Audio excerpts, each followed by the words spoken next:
Hello friends, good morning. কেমন আছো সবাই? আশা করি সবাই খুব ভালো আছো, আর আমিও খুব ভালো আছি। পায়েল ব্লগসে তোমাদের সবাইকে জানাই স্বাগত। তো দেখো, সকালবেলায় চলে এসেছি প্রথমে রান্নাঘরে, আর এখানে হাতে রয়েছে মাটন। তো মাটনটাকে ম্যারিনেট করে রেখে দিয়েছিলাম কালকে, মা কালকে নিয়ে এসেছিলো মাটনটা। তো আজ মাটনটা রান্না করছি, শনিবার আজকে। তো আজকে মাটনটা রান্না করছি। আর আজকে আবার রাত্রেবেলায় না আমার হাজব্যান্ড আসবে এই বাড়িতে। তো সে কারণে সকাল সকাল রান্নাতে তোড়জোড় আর কি। হ্যাঁ, তো এদিকে আলুটা ভাজতে বসিয়ে দিয়েছি। আলুটা ভাজা ভাজা হয়ে যাক, তারপর মাটনটা দিয়ে দেবো ওই কড়াইতে। তেজপাতা, গোটা গরম মশলা ফোড়ন দিয়ে তারপর দিয়ে দেবো। আর মাটনের মধ্যে মশলার মধ্যে ছিল কি বলো তো, ওই পেঁয়াজ, আদা, রসুন, কাঁচা লঙ্কা, দুটো শুকনো লঙ্কা, সামান্য গোলমরিচ, জিরের গুঁড়ো, ধনের গুঁড়ো, এসব দিয়ে পেস্ট করে রেখেছিলাম।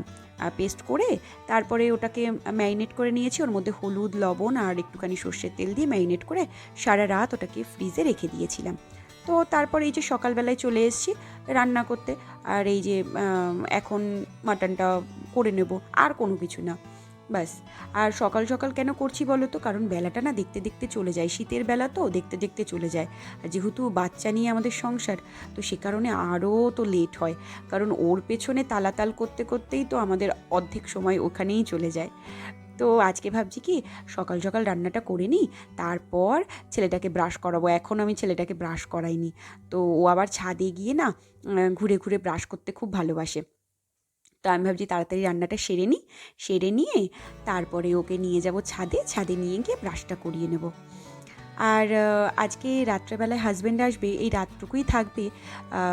রবিবার দিন সকালবেলায় আমরা আবার চলে যাব। তো আমাদের ও বাড়িতে যেতে হবে। আর এই বাড়িতে যাওয়ার সময়টা এলেই না মনটা বড় খারাপ হয়ে যায়, জানো তো।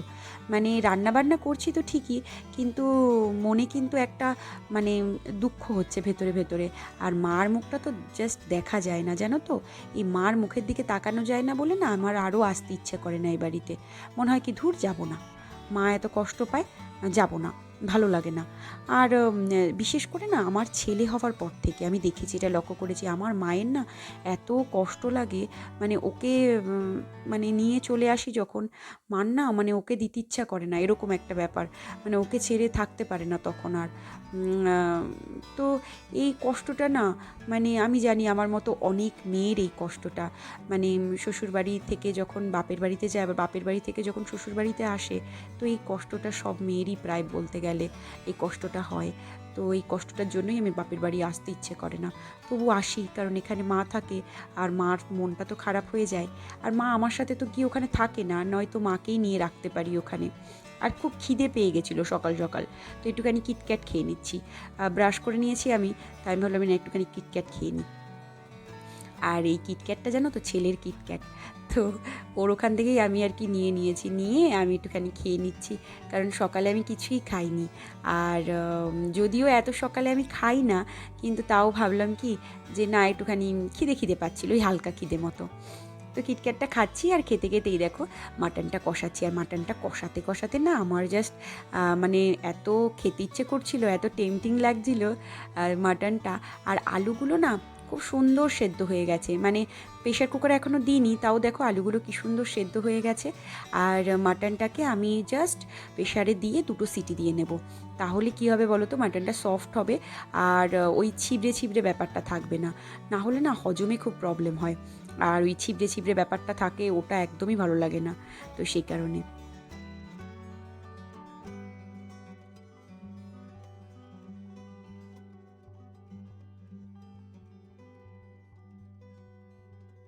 প্রেশার কুকার থেকে বার করে আবার একটু কড়াইতে দিয়েছি, কারণ একটু বেশি ঝোল ছিল। তাই ভাবলাম ঝোলটাকে একটু টানিয়ে নিই, অতটা ঝোল রাখার দরকার নেই। আর এদিকে দেখো ভাতটাও প্রায় হয়ে এসছে।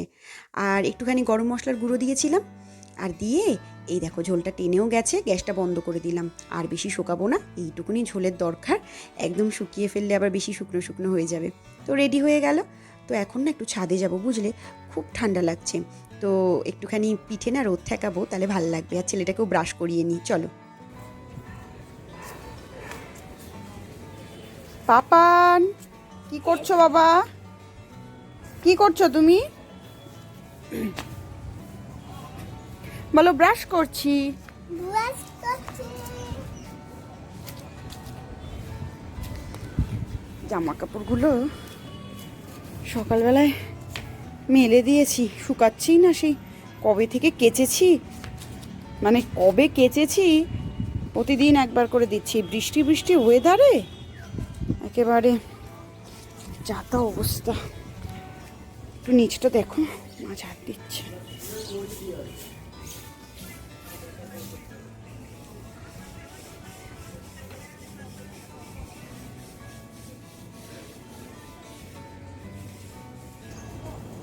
দুষ্টু, এই দুষ্টু, এই প্যাকেটটার মধ্যে কি রেখেছে তোর দিদা? দিয়া এই প্যাকেটের মধ্যে, ও এই প্যাকেটের মধ্যে বয়াম টয়াম রয়েছে, কতগুলি বোতল আর বয়াম রয়েছে প্লাস্টিকের প্যাকেটে রেখে দিয়েছে। এই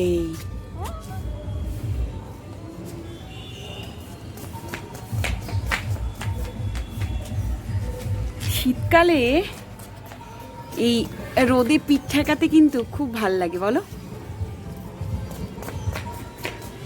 আমি তো ছাদে এসেই বসে থাকি শীতকালে, বাবা ম্যাক্সিমাম টাইম ছাদে এসে বসে থাকি। রোদ্দুরটাই বেশ ভাল লাগে। তবে বাড়িতে গেলে, মানে আমাদের ও বাড়িতে গেলে আর হয় না গো, কাজের চাপে আর ওই রোদে পিঠ ঠেকানো এসব আর হয় না। তখন ওই সারা দিন আমার কাজ থাকে, সংসারে এই কাজ ওই কাজ করতে করতেই রোদ চলে যায়, তখন আর হয় না। এই এখন ওকে মুখটা ধুইয়ে টুইয়ে তারপরে এবার নিচে গিয়ে ওকে টিফিনটা করিয়ে দেবো, খেয়ে নেবে।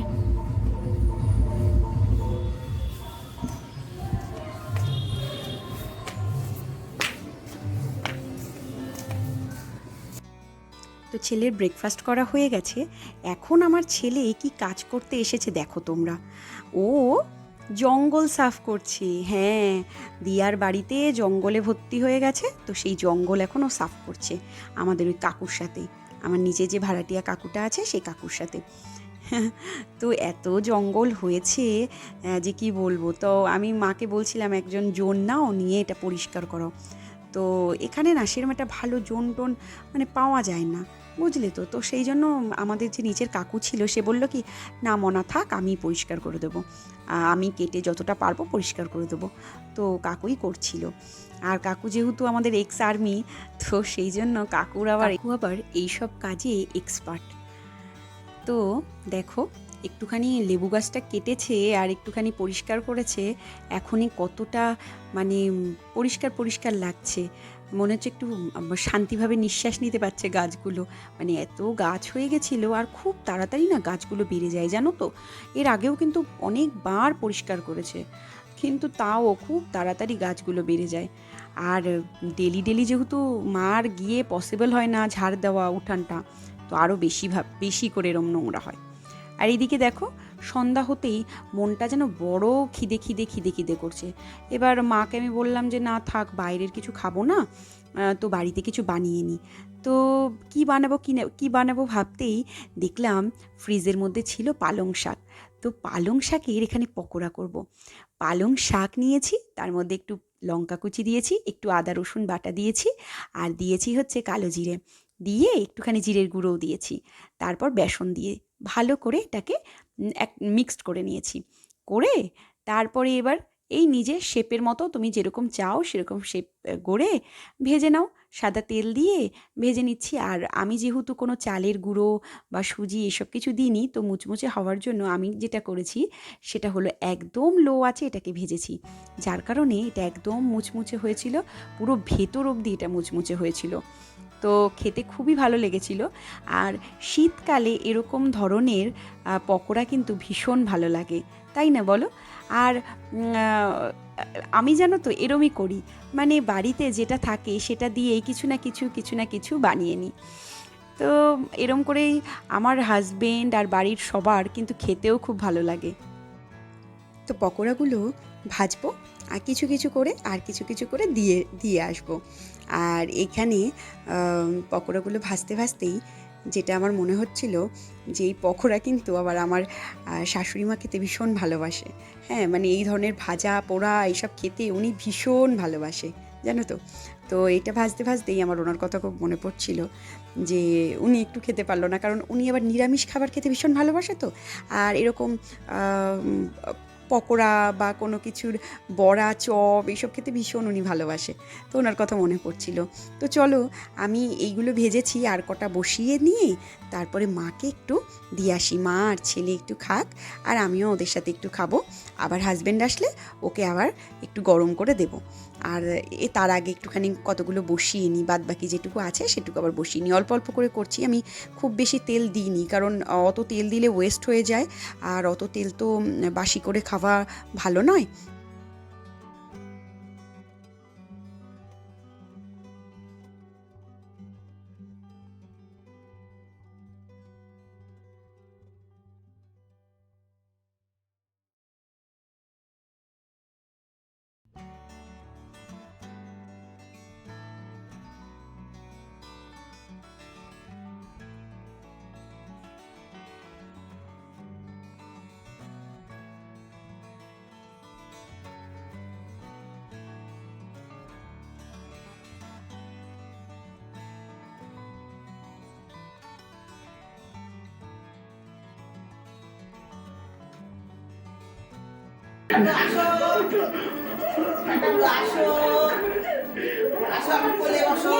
নাও খেয়ে বলো। এই যে এই যে এই যে পকোড়া পকোড়া।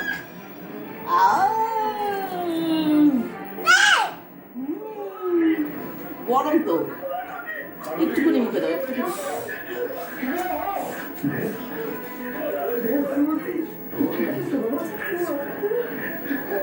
বাবা ভালোই গরম।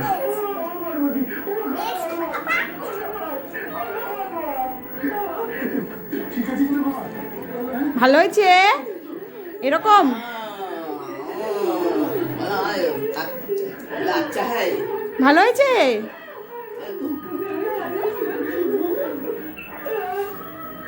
ভালো হয়েছে মা? ওটা খাচ্ছি না, এইটা।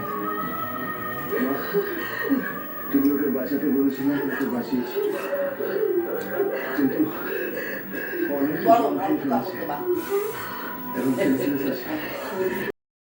তো এই দেখো, ওর বাবাও চলে এসছে। আর ওর বাবা চলে এসছে যেই অমনি সেই বাবার সাথে খেলাধুলা শুরু করে দিয়েছে। আর এতগুলো দিন বাবাও ওকে দেখতে পায় না, আর ও ওর বাবাকে দেখতে পায় না। তো দুজনেরই দুজনের প্রতি একটা অসম্ভব টান। স্বাভাবিক, টানটা হওয়াটাই স্বাভাবিক। তো সেই জন্য দুজনে মিলে খেলাধুলা করছে। আর এইদিকে আমি আবার চলে যাব ওদের, ও যেহেতু অনেক দূর থেকে এসছে অফিস টফিস করে, তো ওর খিদেও পেয়ে গেছে, ওর জন্য রাতের ডিনারটার ব্যবস্থা করতে, মানে খাবারগুলো রেডিই আছে, একটু গরম করে ওকে জাস্ট দেবো। আর কালকে চলে যাব, মার মনটাও খুব খারাপ হয়ে রয়েছে, মার একটুও ভালো লাগছে না। তো এরকমই হয় জানো তো, চলে যাওয়ার সময় হলেই আমার মায়ের মুখের দিকে তাকানো যায় না, মা এতটা কষ্ট পায়, আর আমারও খুব খারাপ লাগে মাকে ছেড়ে চলে যেতে হবে বলে। তো যাই হোক, আবারও আসবো মায়ের কাছে। আর আজকের ভিডিওটা যদি ভালো লেগে থাকে তাহলে আমার চ্যানেলটাকে সাবস্ক্রাইব করে দিও, একটা লাইক, একটা কমেন্ট করো। তোমরা সকলে ভালো থেকো, সুস্থ থেকো, সকলকে ভালো রেখো। রাধে রাধে। দেখা হচ্ছে নেক্সট ব্লগে।